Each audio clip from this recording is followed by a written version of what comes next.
नमस्कार दोस्तों, आप सभी लोगों का स्वागत है मेरे इस YouTube चैनल के ऊपर जिसका नाम है जीएस विद लोकेंद्र सिंह। जहां मैं आप लोगों को 2 सब्जेक्ट्स अभी पढ़ा रहा हूं। सुबह 9 बजे इंडियन पॉलिटी और शाम को 4 बजे एमपीजी के। आज का जो हमारा टॉपिक है वो बहुत ही महत्वपूर्ण टॉपिक है मध्य प्रदेश के लिए। मध्य प्रदेश के कृषि जलवायु क्षेत्र जो कि प्रारंभिक और मुख्य दोनों परीक्षा के दृष्टिकोण से बहुत ही ज़्यादा महत्वपूर्ण है। तो मित्रों, अगर आप लोग मेरे इस YouTube चैनल के ऊपर नए हैं तो चैनल को सब्सक्राइब ज़रूर कर लीजिएगा और क्लास को लाइक और शेयर ज़रूर कर दीजिएगा। तो आज का हमारा टॉपिक हम लोग स्टार्ट करते हैं मध्य प्रदेश के कृषि जलवायु क्षेत्र। तो देखते हैं दोस्तों इसको हम लोग किस तरीके से याद करेंगे। पूरा कॉन्सेप्चुअल ये सारी चीजें हैं दोस्तों। हालांकि कुछ चीजें इसमें याद करने वाली भी हैं। तो उन सभी चीजों को मैं आप लोगों को बताता हुआ चलता जाऊंगा और आप लोगों को धीरे धीरे करके पूरे कृषि जलवायु क्षेत्र के विषय में अच्छी जानकारी मिल जाएगी। बस पेशेंस रखिएगा और पूरी क्लास के अंतर्गत कृषि जलवायु क्षेत्र को पढ़ने का आनंद लीजिएगा। और जैसा जैसा मैं कहता जाऊं बस वैसा वैसा करते जाइएगा।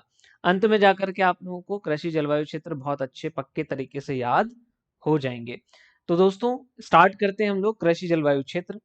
हेडिंग डाल लीजिएगा आप लोग मध्य प्रदेश के कृषि जलवायु क्षेत्रों की।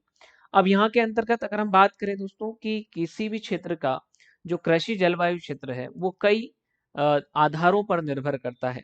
अर्थात उस एक क्षेत्र की जलवायु के ऊपर और उस क्षेत्र की मिट्टी के ऊपर काफी कुछ निर्भर करता है। तो सबसे पहले हम लोग उस बिंदु को जानते हैं। यहाँ पर लिखा हुआ है कि मध्य प्रदेश में जो कृषि जलवायु क्षेत्र है वह जलवायु, वर्षा, है ना। मध्य प्रदेश के अंतर्गत जो कृषि जलवायु क्षेत्र है वह मध्य प्रदेश के अंतर्गत जलवायु, मध्य प्रदेश में होने वाली वर्षा, मध्य प्रदेश के अंदर मिट्टी और तापमान के आधार पर निर्धारित है। अर्थात आप यहाँ पर समझ रहे होंगे सारे वो बिंदु यहाँ पर हैं जो कि जलवायु को कनेक्ट कर रहे हैं, है ना, और मिट्टी को कनेक्ट कर रहे हैं। तो इसके आधार पर मौसम वैज्ञानिकों ने मध्य प्रदेश को 11 कृषि जलवायु क्षेत्रों में विभाजित किया हुआ है। तो 11 कृषि क्षेत्रों में विभाजन करने का आधार अब आप लोगों को पता चल गया। अगर आप लोगों ने मध्य प्रदेश की जलवायु का अध्ययन किया हुआ है, मध्य प्रदेश की मिट्टी का अध्ययन किया हुआ है, मध्य प्रदेश के वर्षा के क्षेत्रों का अध्ययन किया हुआ है और मध्य प्रदेश में कहाँ पर कौन सी फसल का उत्पादन किया जाता है इसका अध्ययन किया हुआ है, तो कृषि जलवायु क्षेत्र आप लोगों के लिए बहुत ही आसान है। तो अगर आप लोगों को इन सारी क्लासेस को देखना है दोस्तों तो इसी YouTube चैनल पर संपूर्ण मध्य प्रदेश कोर्स का एक पूरा प्लेलिस्ट बना हुआ है। वहां जाकर के आप लोग इन सारे टॉपिक्स को अच्छे से कवर कर सकते हैं। हालांकि मैं इस क्लास के अंतर्गत भी आप लोगों को उसको याद करवाने का पूरा पूरा प्रयास करूंगा। आइए दोस्तों, तो कितने कृषि जलवायु क्षेत्र हैं? 11 कृषि जलवायु क्षेत्र हैं हमारे पास में। ये प्री के अंतर्गत क्वेश्चन पूछा जा चुका है। अब हमारे यहाँ पर 11 कृषि जो जलवायु क्षेत्र हैं, इस मैप के अंतर्गत वो सारे 11 कृषि जलवायु क्षेत्र आप लोगों को दिख रहे होंगे। यहाँ पर पॉइंट वाइज अगर मैं बात करूं आप लोगों से तो यहाँ देखेंगे आप लोग, ये पहला कृषि जलवायु क्षेत्र है, ये दूसरा, ठीक है, ये तीसरा, फिर उसके बाद ये चौथा, फिर उसके बाद बात करते हैं हम लोग तो ये पांचवा, ठीक है, फिर उसके बाद बात करें तो ये छठवा, फिर उसके बाद ये सातवां, फिर उसके बाद ये आठवां और ये नवा, ये 10वां और ये 11वां। तो टोटल 11 कृषि जलवायु क्षेत्र आपको इस मैप के अंतर्गत ही दिख जाएंगे और इनको एक एक करके अब हम लोग अध्ययन करते हैं।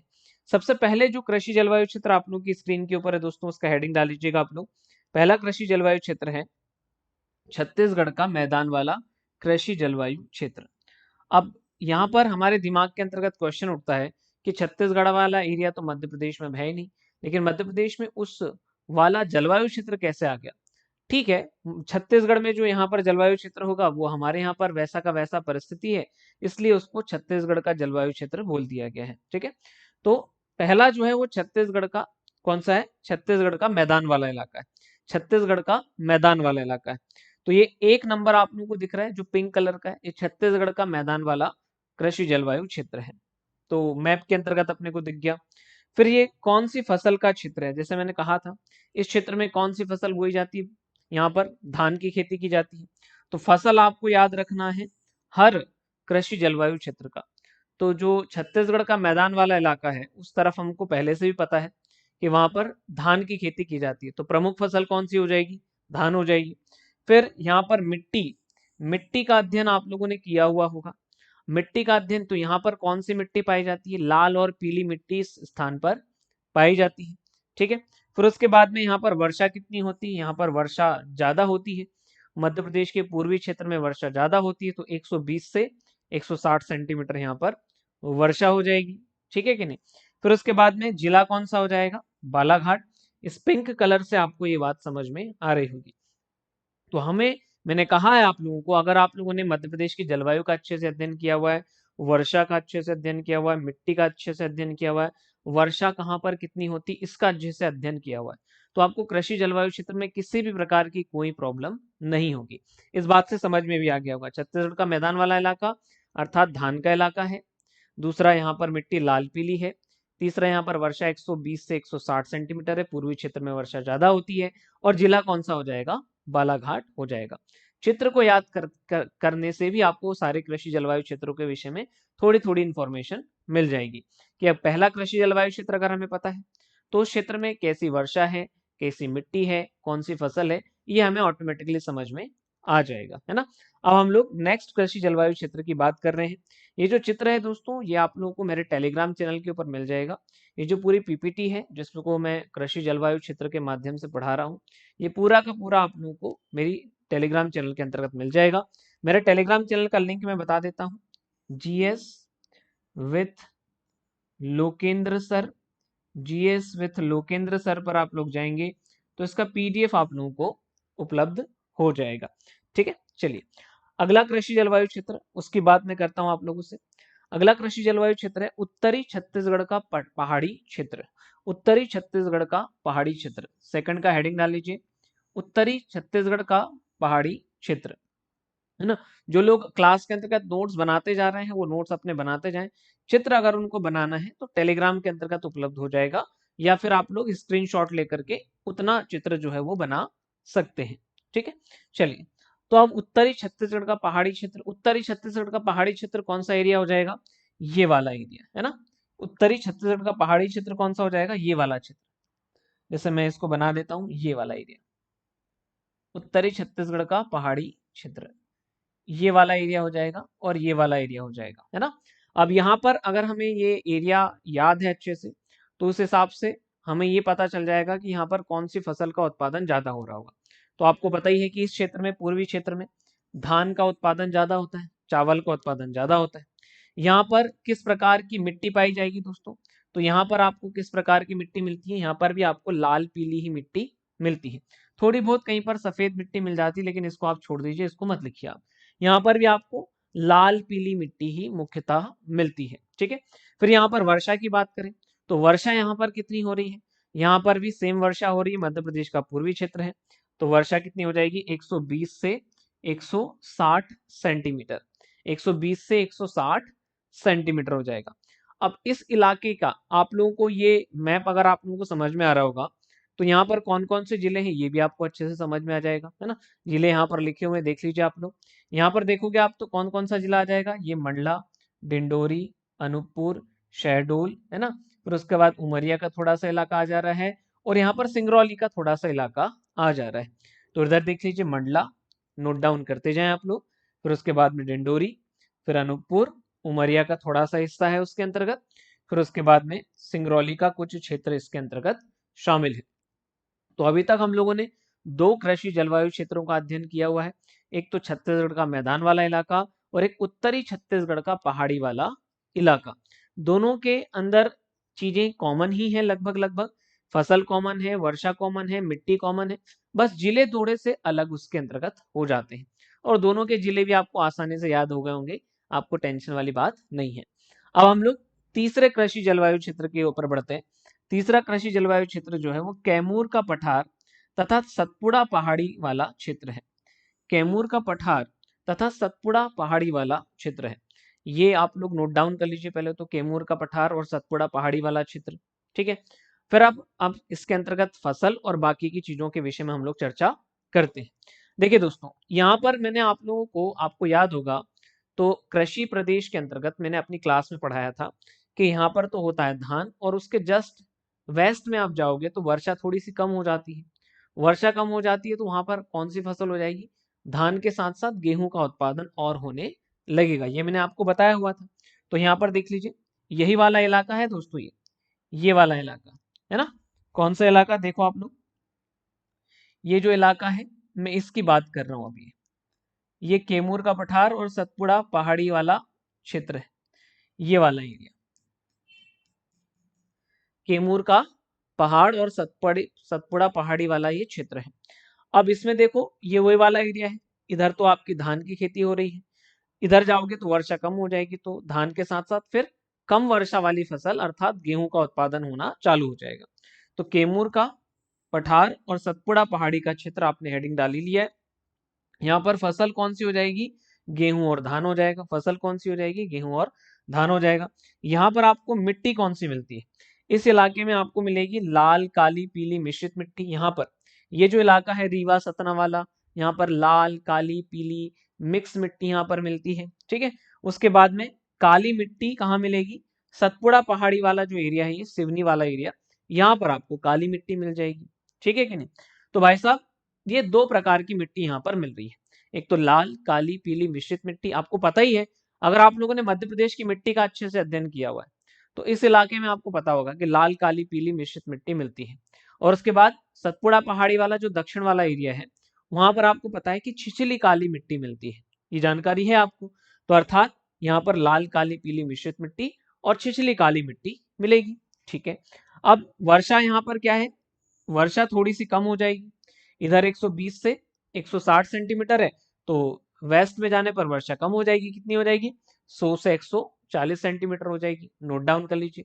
हम लोग तीसरा कृषि जलवायु क्षेत्र पढ़ रहे हैं जिसका नाम है कैमूर का पठार और सतपुड़ा पहाड़ी का क्षेत्र, जो कि वेस्ट में पड़ रहा है थोड़ा सा, ठीक है। गेहूं और चावल का क्षेत्र है और मिक्स मिट्टी और काली मिट्टी वाला क्षेत्र है। वर्षा यहाँ पे 100 से 140 सेंटीमीटर हो रहा है, ठीक है सर।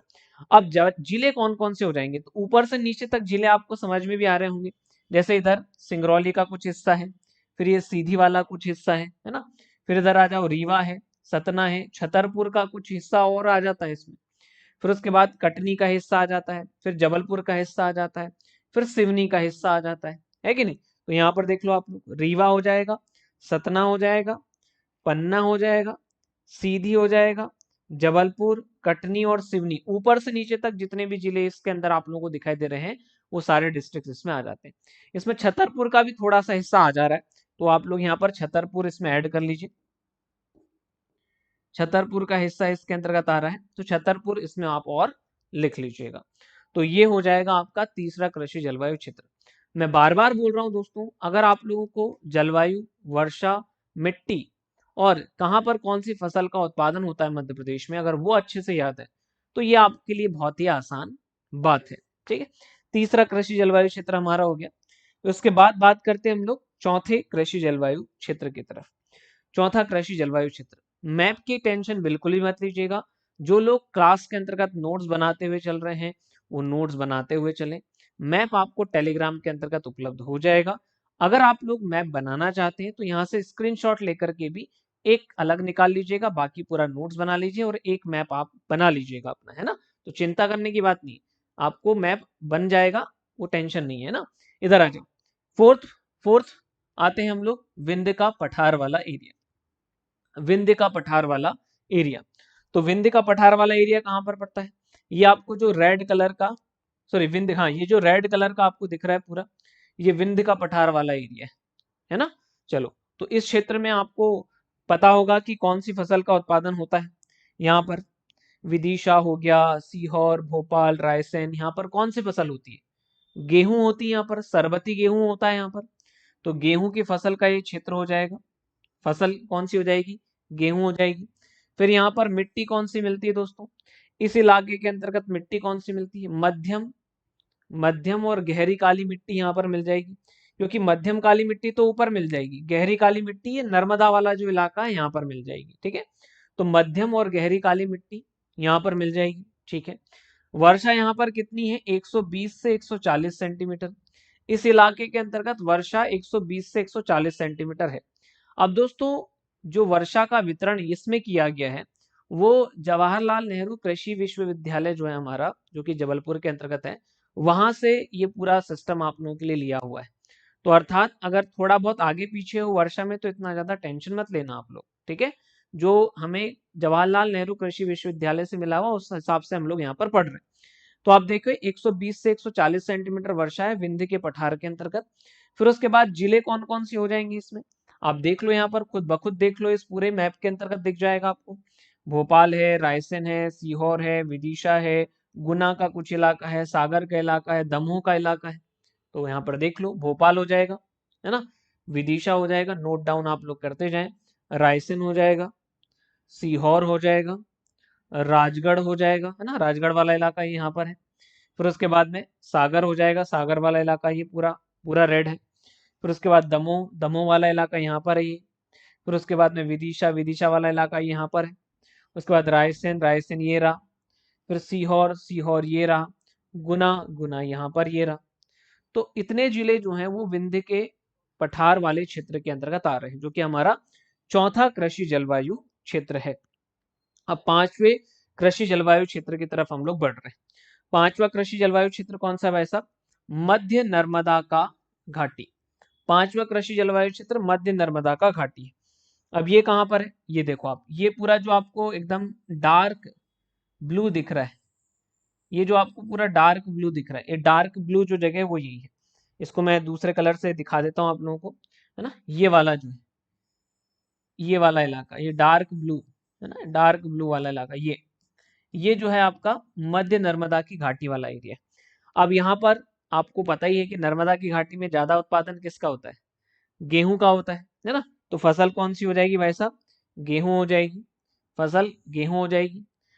मिट्टी कौन सी हो जाएगी, आपको पता है कि यहाँ पर गहरी काली मिट्टी मिलती है, सबको पता है, पहले से बताया। तो यहाँ पर कौन सी मिट्टी है, गहरी काली मिट्टी हो जाएगी।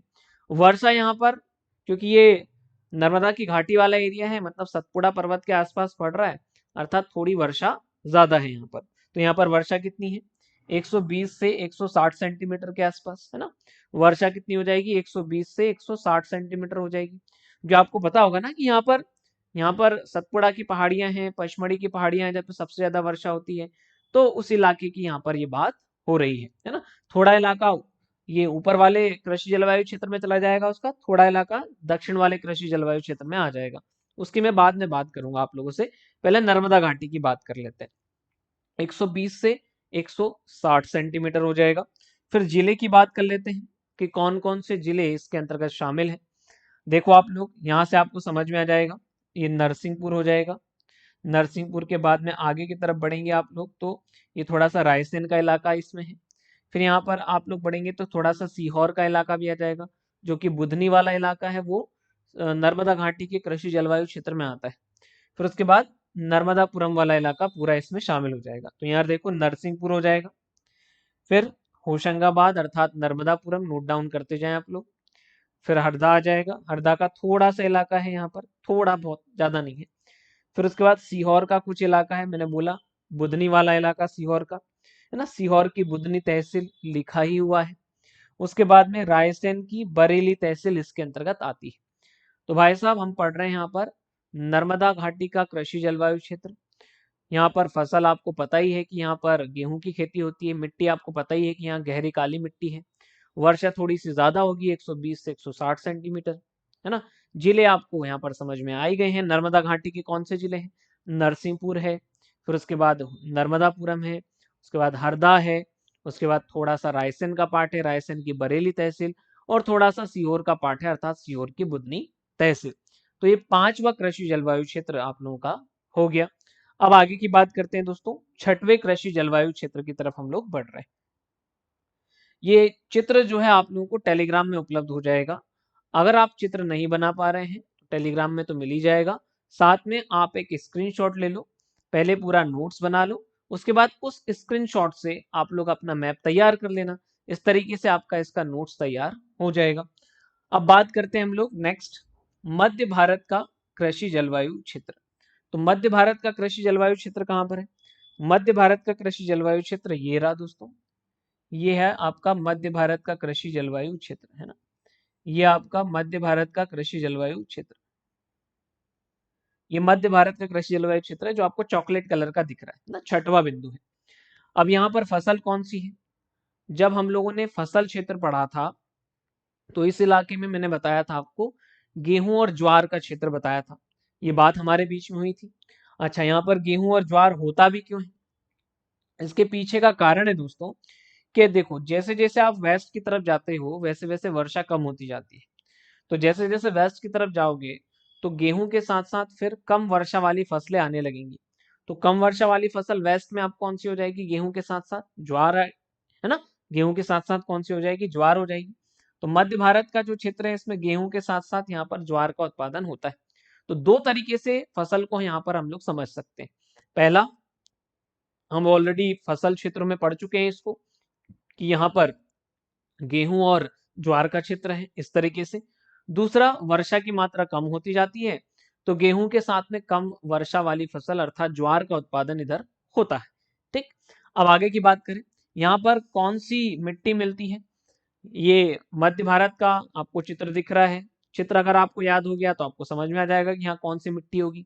यहाँ जलोढ़ मिट्टी ही होगी। फिर उसके बाद में यहाँ वर्षा कम होती है। सबको पता है कि इस इलाके में वर्षा कम होती है। 80 से 100 सेंटीमीटर वर्षा होती है ना? 80 से 100 सेंटीमीटर वर्षा होती है। जिले कौन से हो जाएंगे? जिले देख लो आप लोग। भिंड हो गया, मुरैना, श्योपुर, ग्वालियर, शिवपुरी और साथ में गुना का क्षेत्र और अशोकनगर का क्षेत्र। ये आपको इस चित्र से भी समझ में आ रहा है। और यहाँ पर देखे तो शिवपुरी लिखा हुआ है, ग्वालियर लिखा हुआ है, वही जो जिले अपन ने बात किया। भिंड लिखा हुआ है, मुरैना लिखा हुआ है, नोट डाउन करते जाएं। श्योपुर लिखा है, अशोकनगर लिखा हुआ है। तो ये था हमारा छठवां कृषि जलवायु क्षेत्र, मध्य भारत का कृषि जलवायु क्षेत्र। पता है आपको कि वहां पर गेहूं और ज्वार का उत्पादन हो रहा है। दूसरा, यहाँ पर जलोढ़ मिट्टी पाई जा रही है। तीसरा, यहाँ पर वर्षा की कमी होती है। साथ में उस क्षेत्र के जिलों के नाम भी आपको याद ही हैं, ग्वालियर, भिंड, मुरैना, शिवपुर, शिवपुरी, गुना और अशोकनगर, है ना? चलिए, अब आते हैं हम लोग बुंदेलखंड का क्षेत्र। बुंदेलखंड का क्षेत्र क्या बोल रहा है? बुंदेलखंड का क्षेत्र क्या कह रहा है भैया? सातवां बिंदु है बुंदेलखंड का कृषि जलवायु क्षेत्र। तो बुंदेलखंड का कृषि जलवायु क्षेत्र स्थित कहाँ पर है? ये आपको जो डार्क ब्लू यहाँ पर दिख रहा है, डार्क ब्लू जो आपको यहाँ दिख रहा है, ये वाला इलाका और ये वाला इलाका, ये जो है ये बुंदेलखंड का कृषि जलवायु क्षेत्र है, जो कि सातवां कृषि जलवायु क्षेत्र है। बुंदेलखंड का कृषि जलवायु क्षेत्र है जो कि सातवां कृषि जलवायु क्षेत्र है। ठीक है। अब यहाँ पर आपको पता ही है कि यहाँ पर भी अगर हमने फसल क्षेत्र आपने अच्छे से पढ़े होंगे, कृषि प्रदेश मैंने जो पढ़ाए हैं वो आप लोगों ने अच्छे से पढ़े होंगे। तो अगर नहीं भी पढ़े हैं तो कहीं से भी आपने पढ़े तो भी आपको पता होगा कि यहाँ पर गेहूं और ज्वार का फसल होता है। एक बात। दूसरी बात, जैसे जैसे वेस्ट में जाएंगे तो वर्षा की मात्रा कम होती जाएगी। वर्षा की मात्रा कम होती जाएगी तो यहाँ पर क्या बोया गया था? यहाँ पर गेहूं और चावल था। इसके बाद में गेहूं के साथ में कम वर्षा वाली फसल होगी तो कौन सी? ज्वार हो जाएगी। इसीलिए बुंदेलखंड के क्षेत्र के अंतर्गत आपको गेहूं के साथ में ज्वार की फसल मिलती है। इसीलिए आपको बुंदेलखंड के क्षेत्र में गेहूं के साथ में ज्वार की फसल मिलती है। फिर यहाँ पर आपको पता ही है मिट्टी कौन सी है। इस इलाके की मिट्टी की जानकारी है आप लोगों को। लाल, काली, पीली मिश्रित मिट्टी यहाँ पर है ना? अगर आपने मध्य प्रदेश की मिट्टी का अच्छे से अध्ययन किया हुआ है। फिर यहाँ पर वर्षा कितनी है? 80 से 140 सेंटीमीटर है। वर्षा जो है वह मध्य भारत के पठार के कंपैरिजन में ज्यादा होती है, क्योंकि ये मध्य भारत के पठार के कंपैरिजन में ईस्ट में पड़ रहा है, थोड़ा सा पूर्व में पड़ रहा है, इसलिए यहाँ पर थोड़ी ज्यादा वर्षा होती है। मध्य भारत के पठार के अंदर 80 से 100 सेंटीमीटर, तो बुंदेलखंड के क्षेत्र के अंतर्गत 80 से 140 सेंटीमीटर वर्षा होती है। अब ये जो डेटा है जवाहरलाल नेहरू कृषि विश्वविद्यालय का डेटा है, थोड़ा बहुत इधर उधर है वर्षा का जो वितरण है मध्य प्रदेश में उसके हिसाब से, लेकिन ठीक है, थोड़ा बहुत इधर उधर चलेगा। अब जो उन्होंने डेटा दिया उसके हिसाब से यहाँ पर हम लोग चीजें कर रहे हैं। तो वर्षा कितनी है? 80 से 140 सेंटीमीटर। फिर जिले कौन से हो जाएंगे दोस्तों? अब यहाँ बुंदेलखंड के जिले सबको ही पता है। छतरपुर हो जाएगा, टीकमगढ़ हो जाएगा, निवाड़ी हो जाएगा। फिर उसके बाद दतिया हो जाएगा और शिवपुरी का थोड़ा सा क्षेत्र हो जाएगा। तो छतरपुर हो गया, टीकमगढ़ हो गया, दतिया हो गया, निवाड़ी हो गया और शिवपुरी का कुछ भाग। तो ये था हमारा बुंदेलखंड का कृषि जलवायु क्षेत्र। फटाफट नोट डाउन कर लीजिए इसको, फटाफट नोट डाउन कर लीजिए आप लोग इसको, बुंदेलखंड का कृषि जलवायु क्षेत्र। दोस्तों, चित्र के विषय में बार बार मैं कह रहा हूँ, टेलीग्राम में भी मिल जाएगा और स्क्रीनशॉट लेकर के अलग से भी आप लोग बना सकते हैं। ठीक है। बाकी अपने नोट्स आप लोग बनाते जाएं। नोट्स बनाते जाओगे तो ज्यादा अच्छा रहेगा, क्योंकि उससे जल्दी अच्छा और ज्यादा अच्छा आप लोगों को याद होता है। अगला कृषि जलवायु क्षेत्र जो है वो है 8वां कृषि जलवायु क्षेत्र। तो 8वां कृषि जलवायु क्षेत्र कौन सा है? सतपुड़ा का पठार वाला जलवायु क्षेत्र। अगर मैं सतपुड़ा के पठार वाले कृषि जलवायु क्षेत्र की बात करूं तो यह है सतपुड़ा का पठार वाला कृषि जलवायु क्षेत्र, जो कि 8वां कृषि जलवायु क्षेत्र हो जाएगा। ठीक है, अब आगे की बात करें तो यहाँ पर कौन सी फसल का उत्पादन होता होगा? ये भी वेस्ट में पड़ रहा है ना। देखो, सबसे ईस्ट में चावल का हो रहा था, फिर उसके बाद में गेहूं और चावल का हो रहा था, फिर उसके बाद में गेहूं और ज्वार का ही हो रहा है। ऊपर बुंदेलखंड में भी गेहूं ज्वार का हो रहा है, तो नीचे सतपुड़ा में भी गेहूं ज्वार का ही होगा, क्योंकि यहाँ पर भी वर्षा लगभग लगभग उतनी ही है। तो यहाँ देखो आप लोग कितना है, यहाँ पर गेहूं और ज्वार हो जाएगा। यहाँ पर कौन सा है? गेहूं और ज्वार हो जाएगा। आपको पता ही है कि सतपुड़ा के ऊपर किस प्रकार की मिट्टी मिलती है। अगर आपने मध्य प्रदेश की मिट्टी का अध्ययन किया हुआ है, तो नहीं किया हुआ है तो जहां से भी करो, जब कभी भी करोगे तो यहाँ पर कैसी मिट्टी मिलेगी आपको? छिछली काली मिट्टी यहाँ पर मिलती है, ये भी जानकारी है आपको। फिर उसके बाद में वर्षा यहाँ पर कितनी हो रही है? वर्षा यहाँ पर हो रही है 100 से लेकर के 120 सेंटीमीटर। इस इलाके में वर्षा हो रही है 100 से लेकर 120 सेंटीमीटर। फिर उसके बाद जिले कौन से? बैतूल छिंदवाड़ा। तो बैतूल हो गया और ये छिंदवाड़ा हो गया, दो डिस्ट्रिक्ट्स आ जाएंगे। सतपुड़ा का पठार वाला क्षेत्र है ना, तो यहाँ पर फसल गेहूं और ज्वार, यहाँ पर मिट्टी छिछली काली मिट्टी, यहाँ पर वर्षा 100 से 120 सेंटीमीटर, और यहाँ पर जो जिले हैं वो कौन से? बैतूल और छिंदवाड़ा है। अब आगे की बात करते हैं। मालवा का पठार वाला कृषि जलवायु क्षेत्र। हेडिंग डाल लीजिएगा, मालवा का पठार वाला कृषि जलवायु क्षेत्र। ये जो आपको दिख रहा है दोस्तों, है ना, 9th वाला जो ग्रीन ग्रीन कलर का दिख रहा है, ये पूरा का पूरा मालवा का पठार वाला कृषि जलवायु क्षेत्र है। ठीक है, अब इस इलाके की जो जिले हैं उनके विषय में भी आपको बहुत अच्छे से इंफॉर्मेशन है। फसल यहाँ पर कौन सी है? कपास के साथ में ज्वार। फसल यहाँ पर है कपास के साथ में ज्वार। फिर उसके बाद मिट्टी यहाँ पर कौन सी है? मध्यम काली मिट्टी है। मालवा के पठार के क्षेत्र में सबको पता है कि मध्यम काली मिट्टी मिलती है। अगर आपने मिट्टी का अध्ययन किया है मध्य प्रदेश की, तो मिट्टी यहाँ पर कौन सी मिलेगी? मध्यम काली मिट्टी यहाँ पर मिल जाएगी। फिर उसके बाद में वर्षा यहाँ पर थोड़ी कम होती है, तो इस इलाके में वर्षा जो है 80 से 120 सेंटीमीटर बताई है जवाहरलाल नेहरू कृषि विश्वविद्यालय ने। ठीक है, हालांकि यहाँ पर जब हम लोग मध्य प्रदेश के अंतर्गत वर्षा का वितरण पढ़ते हैं तो यहाँ पर 50 से 75 सेंटीमीटर के आसपास पड़ते हैं। ठीक, लेकिन ठीक है, जो हमारे पास में डेटा आ रहा है वही डेटा हम लोगों को आंसर में मेंस में लिखना है जब ये आए। तो मालवा का पठार वाला क्षेत्र कपास और ज्वार वाला क्षेत्र है। मध्यम काली मिट्टी यहाँ पर मिलती है। 80 से 120 सेंटीमीटर यहाँ पर वर्षा वाला क्षेत्र है। अब यहाँ पर जिले कौन कौन से हैं थोड़ा सा ध्यान रख लीजिए आप लोग कि इसके अंतर्गत जिले कौन कौन से हो जाएंगे।